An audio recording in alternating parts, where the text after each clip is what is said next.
you can pick the primary school versus high school teachers because the primary school teachers still have energy and hope. So so they're the ones that come pretty pumped. You're listening to Around the School Table, hosted by me, Steve Davis, and proudly powered by Zuno Suite. We'll be bringing together the many voices shaping primary and secondary education across Australia, from principals and teachers to education thought leaders and system innovators. Whether you're in the classroom, the staff room, or the boardroom, this is your podcast to be informed, inspired, and connected. Today on Around the School Table, we're joined by Daniel Delby, founder and action learning coach who's bringing laughter into the classroom by teaching teachers how to use humour as a powerful classroom management tool.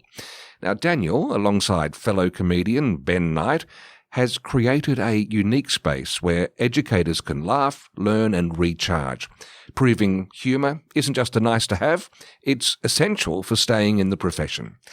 From open mic nights to major comedy festivals, Daniel shares how comedy's transformed his approach to teaching and leadership and why every teacher needs a little laughter in their toolkit. And if you believe in the power of joy to reshape education, I think this episode's going to be one for you. And just a heads up that the topics covered in this chat will dive into sex education, so perhaps not one to play out loud in the office or the classroom.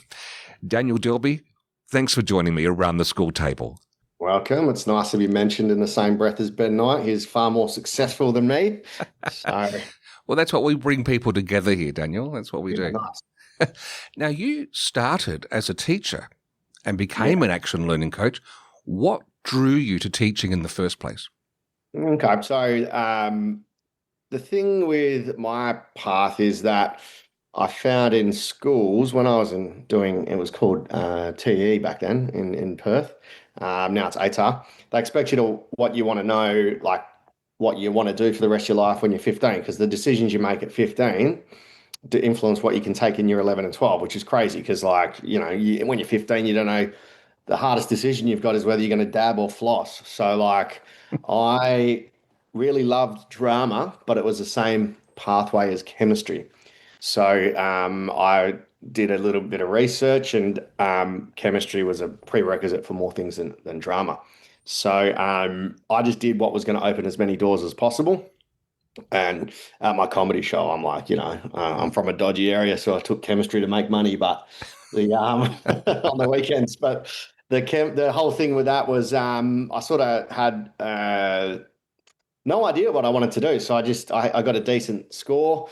And I went into business commerce, and I found pretty quickly that was not enjoyable. I was falling asleep in class. I had a sup exam I didn't even know. They called me when I was in bed, so I was like, right, I got to change course here. Yeah. And my mum worked for a chiropractor from when I was younger, and I was like, well, maybe I'll do that. So I did biomedical science, and after a while, I was like, nah, this is not enjoyable.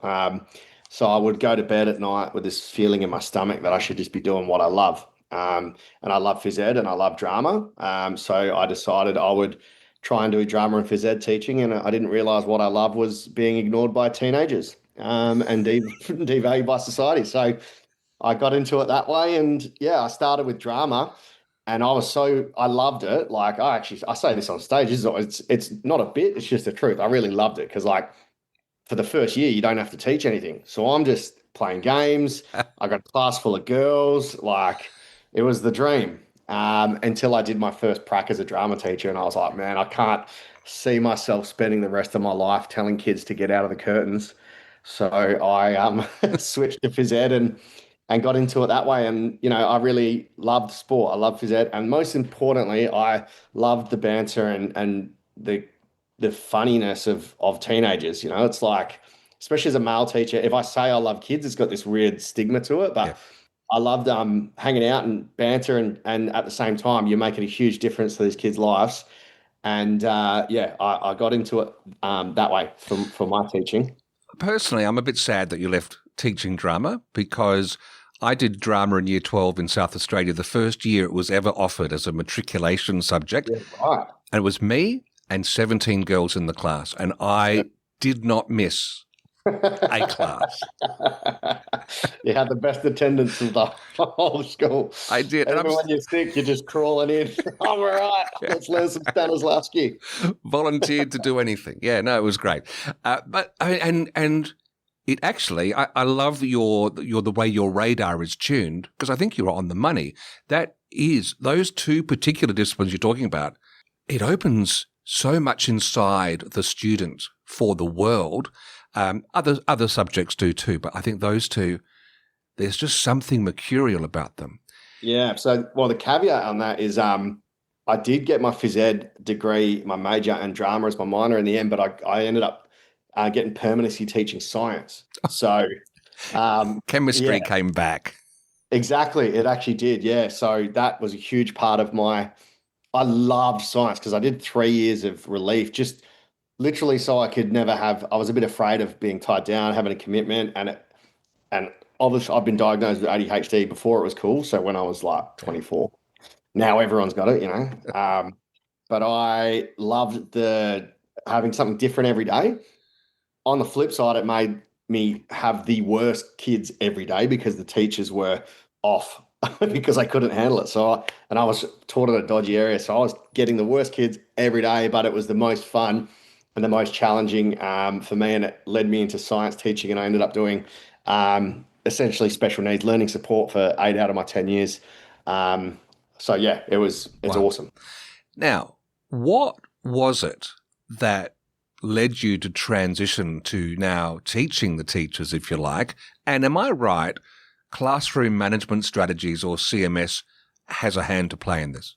Yeah, so when I was teaching, so teacher comedy night is more my avenue to just get teachers to come and network and share their story. It's essentially a comedy show, but the side effect of that is teachers are finding out that they're not alone. They hear other stories, or they hear me share my thoughts.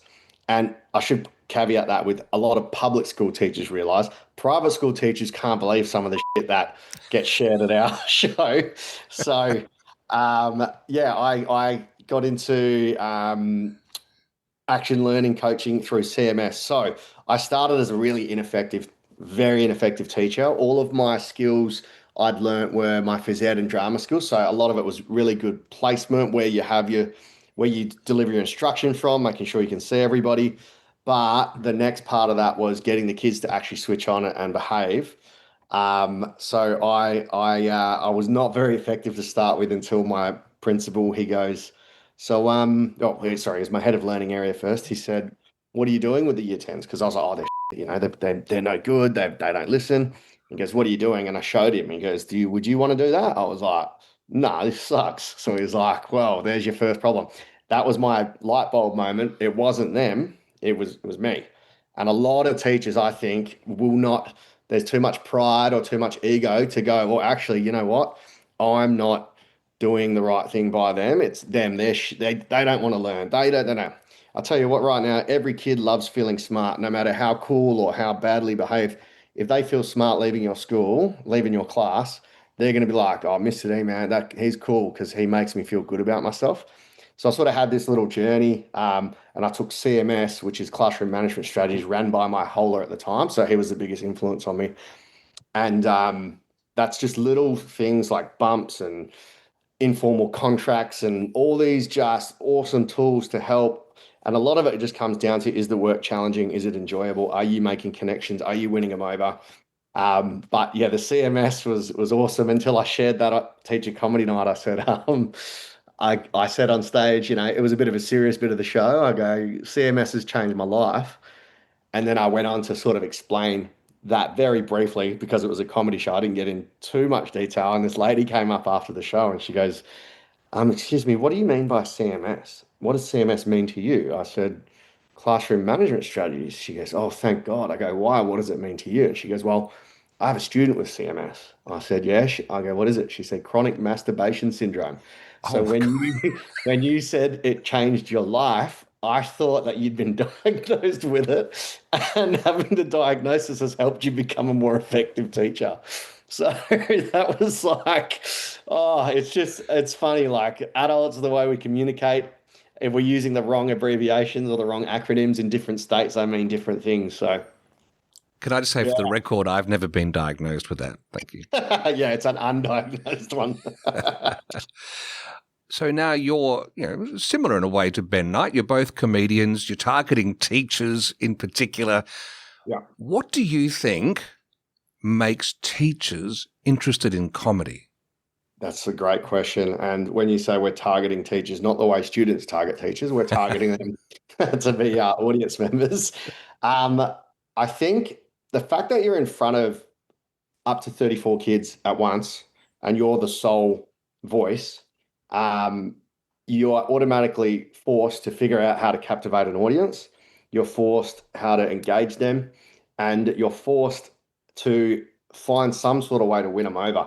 Now, some teachers will win them over with like cool activities, others will use humor.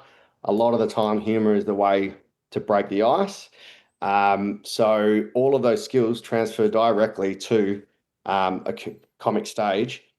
And the other thing with that is like just by virtue of teaching teenagers or for primary school teachers, like the 6-year-olds out of the mouths of babes, you just hear the funniest stuff. You see the funniest stuff. You listen to their trials and tribulation, and it's like, oh, Jess called me a bitch, and she's invited them. It's all this stuff that doesn't matter. So you gain material while you're at work, and sharing those stories with my friends is why they signed me up to do comedy in the first place. So it actually was this sort of catch-22, like had to be funny, had to have a good sense of humor, because if you don't laugh, you cry, or so using that and then sharing the stories ended up being like this perfect circle. So there's a lot of teachers that go on to do comedy, whether it's open mic or whatever, but I think it just leads you to that pathway because the skills are so transferable. And I think, because you used the connection word earlier, and I think there is something for the teachers who can embrace this. It does create the catalyst for some connection. I remember Mr. Cowan, my year 7 teacher, a hero. He came in one day, stood near the doorway and said, "Everybody, put your hands in the air." And we all put our hands up. And as we all did that, he flicked the switch and said, "See, many hands make light work." Yeah, that's good. You can use that if you want to. Yeah. But there is those teachers, they disarm you, they make you more present. 100%. Yeah, it's just more enjoyable if you're having fun while you're learning, like straight away, and also it humanizes you as well. A lot of ineffective teachers I find are the ones that demand respect without building any relationships first. Yeah. And yeah, look, a lot of kids will still not respect you even once you've won them over, but using humor and slowly building connections and actually showing genuine interest and actually enjoying your job, even as hard as it may be, the kids can see if you like it, they like being there, and if you hate it, they hate being there. So yeah, it's Yes, a so teacher that important. my daughter has, she's in year 11, has a tea urn, and kids can make tea, have biscuits, and that's her approach, because she doesn't have a comedy bone in her body yet. Yeah. She hasn't met you yet, but that's another way. But Yeah. it demonstrates how different teachers are. You see them all from the stage. Can you pick the teacher who's going to be the biggest laugher? Is there a type? Great question. No, but there is a type that are the drama teachers. So you can pick them out. They're the ones that are volunteering and they're the ones that are confident. So And you can giving you almost, notes at the end? yeah. Always willing to participate. And then the other ones you can normally tell, I don't know what they're called where you live, but we call them education assistants, EAs. Oh, yeah. Quite often, you can pick the EAs, and you can pick the primary school versus high school teachers, because the primary school teachers still have energy and hope. So,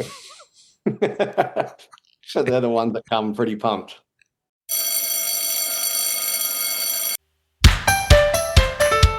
Still juggling forms the old-fashioned way? Say hello to Student Forms by Zuno. You can create, collect, and manage all your student forms online in one simple, secure platform. Save time, stay organised, and quick access everything you need, anytime. Visit zuno.com.au and see how Student Forms by Zuno can work for your school.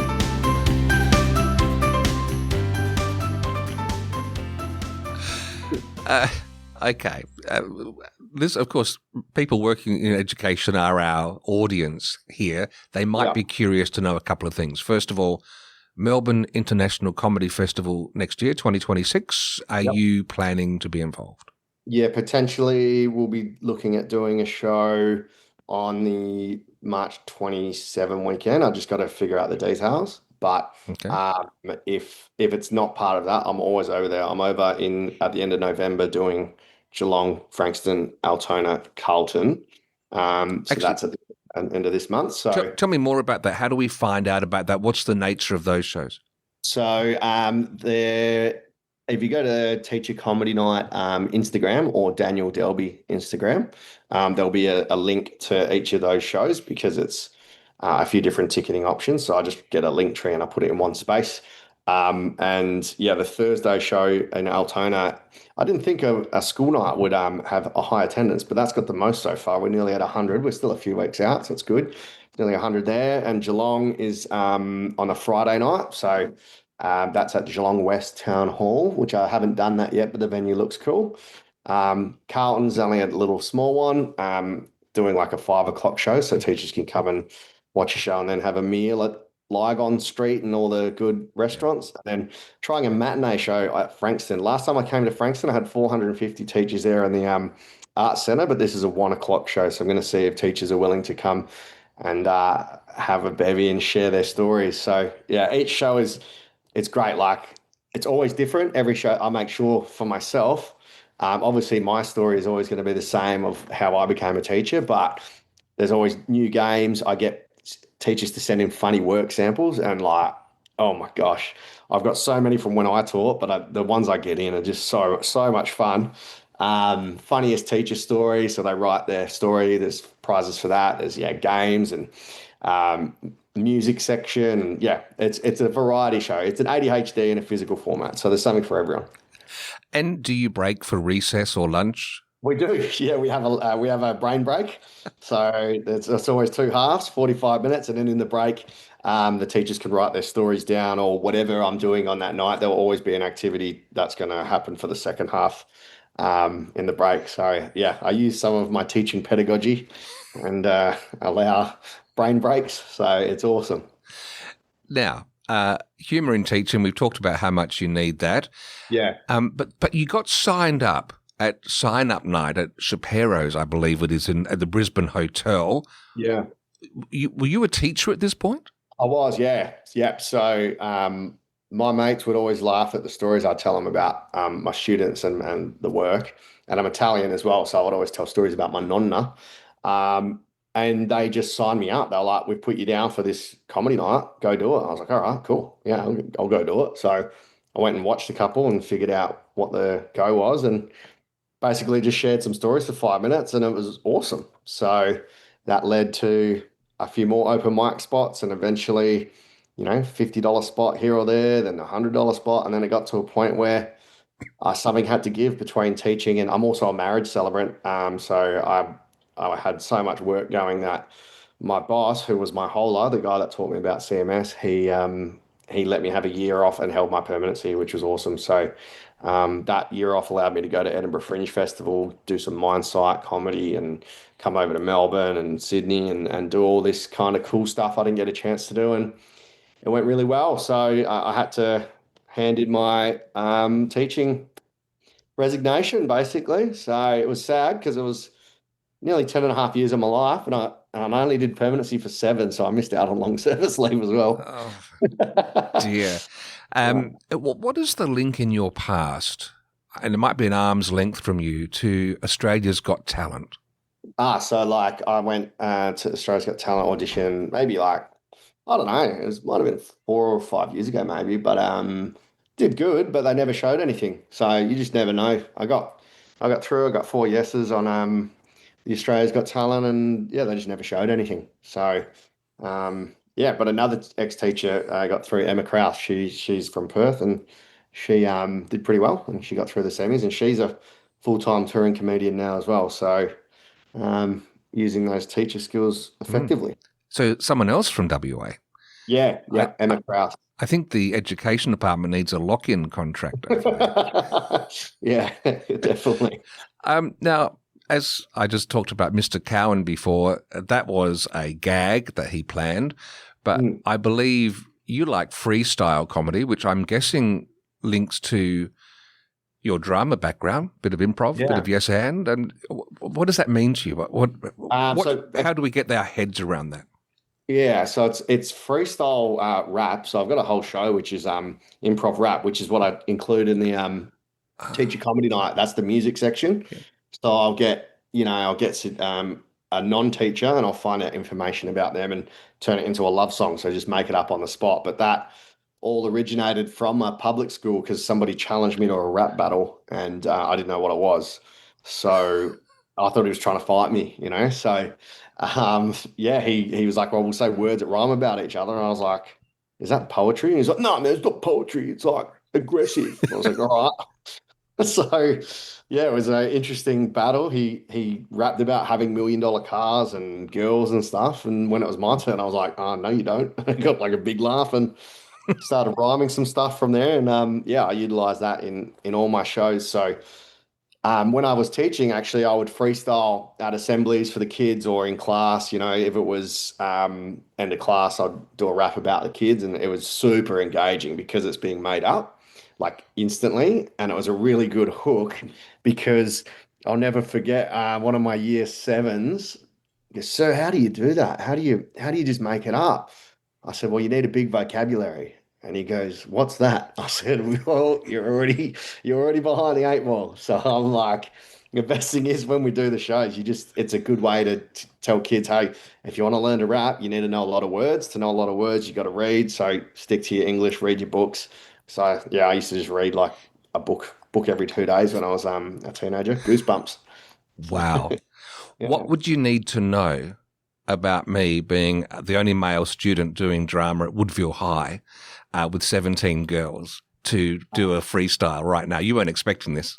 No, I wasn't. I'll see if I got some little bit of music. I normally ask, and I don't know how PG you want to keep it, but I'd ask Relatively.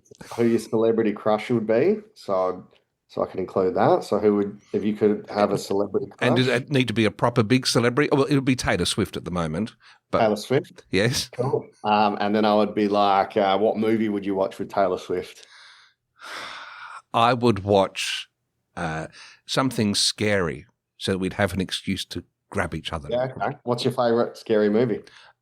It was The American Werewolf in London.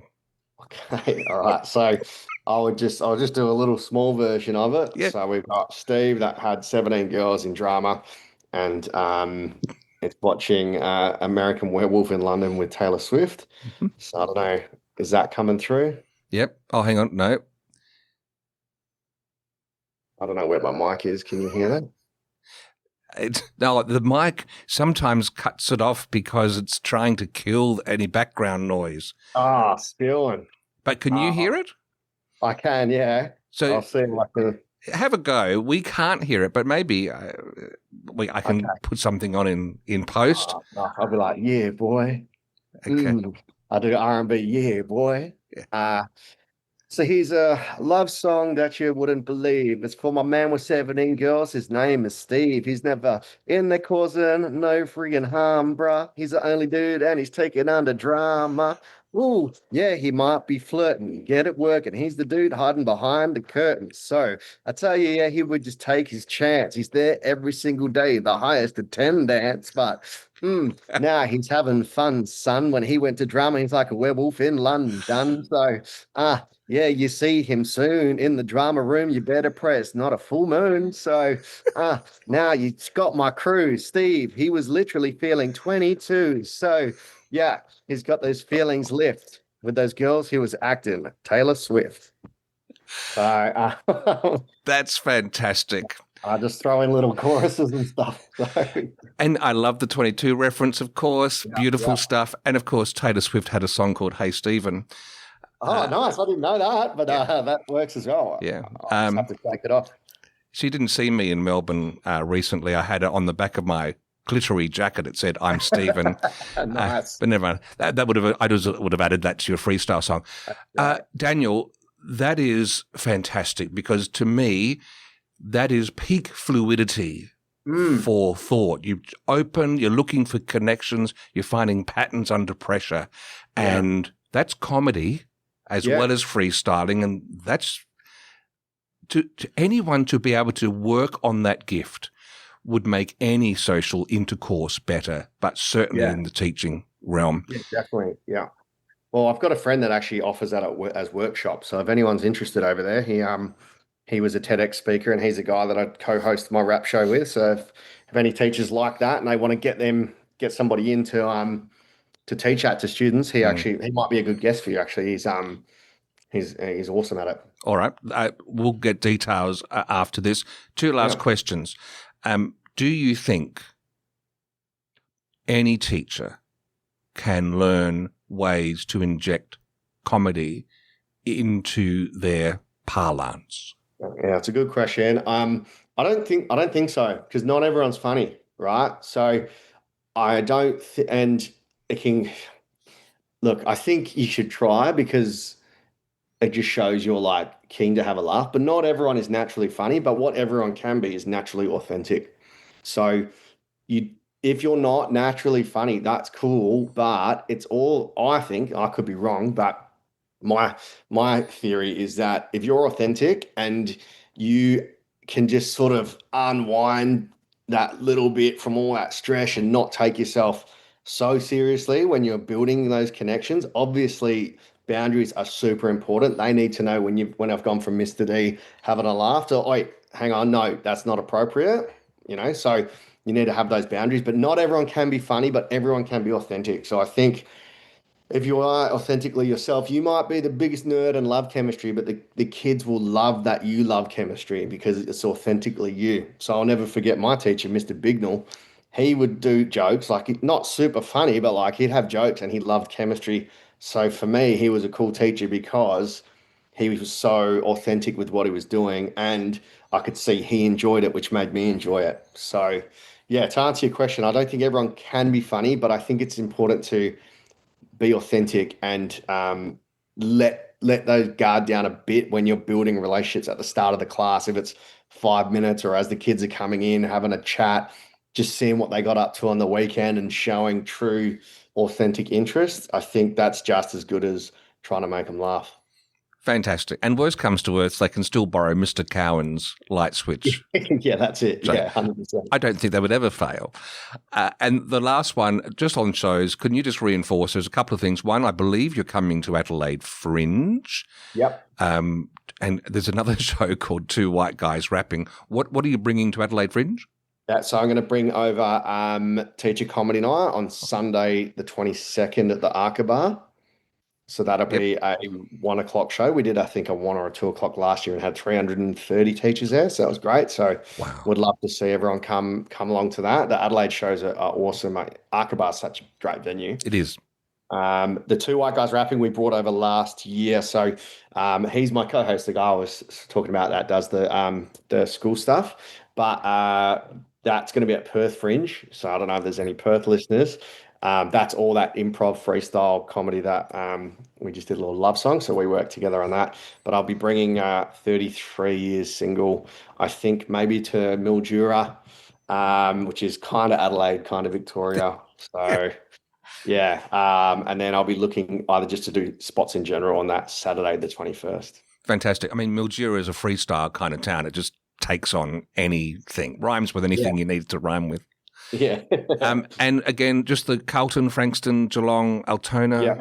Yep. So Thursday the 27th is Altona. Tickets are on Megatix or Daniel Delby or Teacher Comedy Night. There'll be a link in the bio for all of these.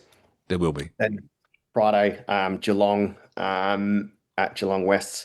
Again, tickets are on Megatix or Daniel Delby Instagram or Teacher Comedy Night Instagram. Saturday is at Carlton at 5 o'clock. That's on Event Finder, but you can get the link through Daniel Delby or Teacher Comedy Night Instagram. And then Sunday, 1 o'clock is Frankston. Megatix, links through my Instagrams. Then I'll be hosting Sunday singles at the Comics Lounge at 4 o'clock. Daniel Delby, thank you for joining me around the school table. Thank you. A+. Nice. Thanks. Thanks very much.